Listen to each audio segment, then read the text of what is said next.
Cześć, dzisiaj sobie zdemontujemy Nokię 6230i. Już demontowałem Nokię 6230, ale to właśnie jest i dlatego tak pomyślałem, że też ją zdemontujemy.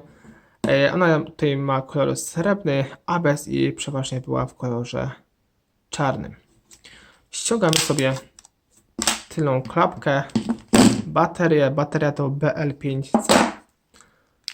Tu jest informacja o telefonie pod kartą.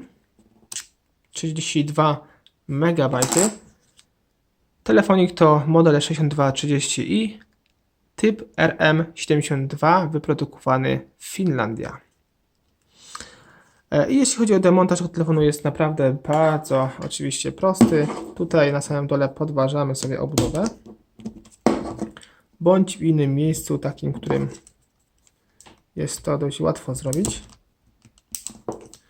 Albo u samej góry. Chyba tak, u samej góry. Tutaj spójrzcie, jest blokada jedna, druga. Tak, u samej góry. Ściągamy sobie te blokady. I teraz możemy sobie fajnie wjeżdżać, gdzie tam chcemy.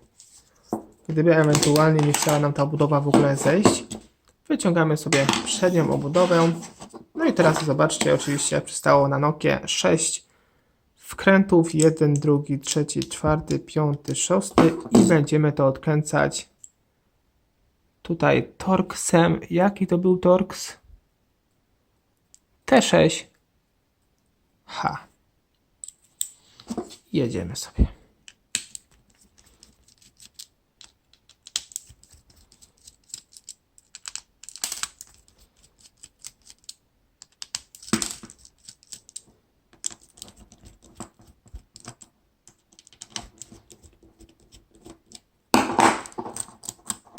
Jest 2, 3, 5, 6. Dobra. Wszystkie są odkręcone. Teraz sobie wyciągamy pierwszą rameczkę.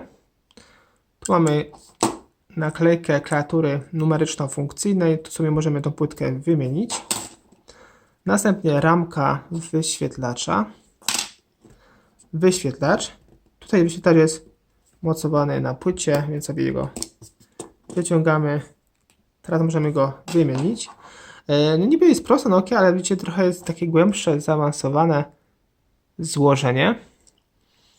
I teraz sobie podważamy całą płytę. Tu są na 2 bolcach u samej góry. I tak wygląda płyta tej Nokii. Tutaj, jeśli chcielibyśmy jeszcze wymienić sobie wibrację, mikrofonik oraz port ładowania. Wszystko w bardzo prosty sposób jest wymienne oczywiście w tej Nokii. I to wszystko. Do zobaczenia w kolejnych poradnikach. Cześć!